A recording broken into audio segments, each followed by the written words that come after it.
All right, so Christian, for this image, this series, you decided to do three images and do the commercial shoot.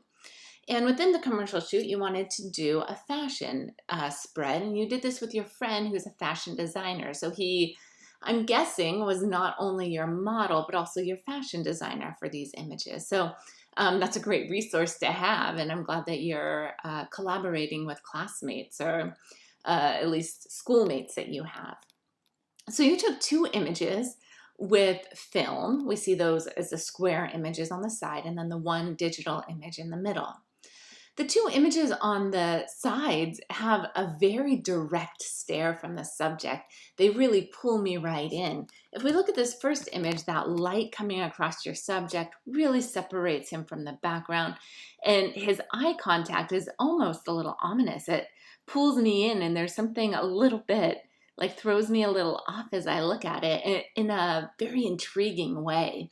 It's something that's like a little intimidating and also captivating at the same time. So I think the way that you have him standing in the woods, dressed nicely with this very deadpan expression is working well in this image. And that lighting is just beautiful to pull him away from the background. And then you almost have created kind of a frame within a frame with the way that the plants are around him and these trees go from side to side. Like, it's quite interesting, the background. And then your second image, you have him sitting down, you have the trail behind him and little flowers in the background. He's looking up away from the camera, but this image feels underexposed and like the lighting on him could be stronger. So kind of a double effect here. It seems like the exposure, let's see, could be opened up like 2/3 of a stop, maybe a little bit more. Now that I do that, this looks pretty green. Yeah, kind of a blue-green in there.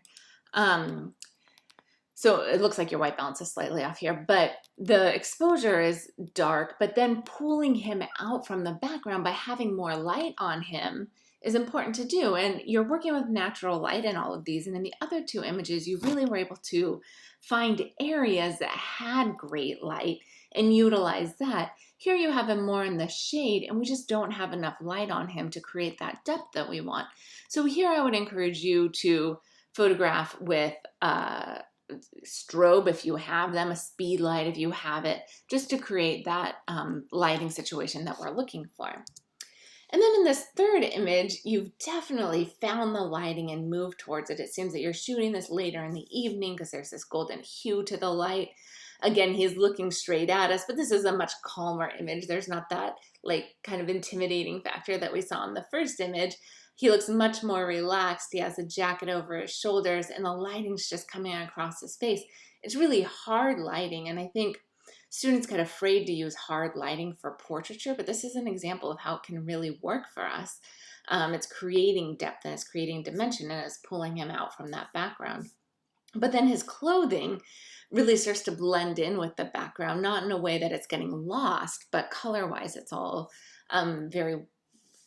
very cohesive. The hands here being cropped into feel abrupt. It feels too sudden and it creates some tension in an otherwise pretty calm image. So that's the one thing I would correct for. We have your storyboard here as you're kind of drawing out what you're going to shoot, pre-visualizing that I think can really help with an image like this.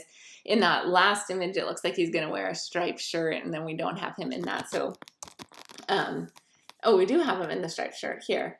But very different outfits as far as, like here you have the jacket over his shoulders, but then these outfits are the same and then the stripes here. So it has a different feel to it with each image. His demeanor in each image feels very different also, and I think that is important in fashion photography because that's kind of what we're selling, right? You're selling the attitude, you're selling the idea more than even the clothing, so that comes across there. Nice job.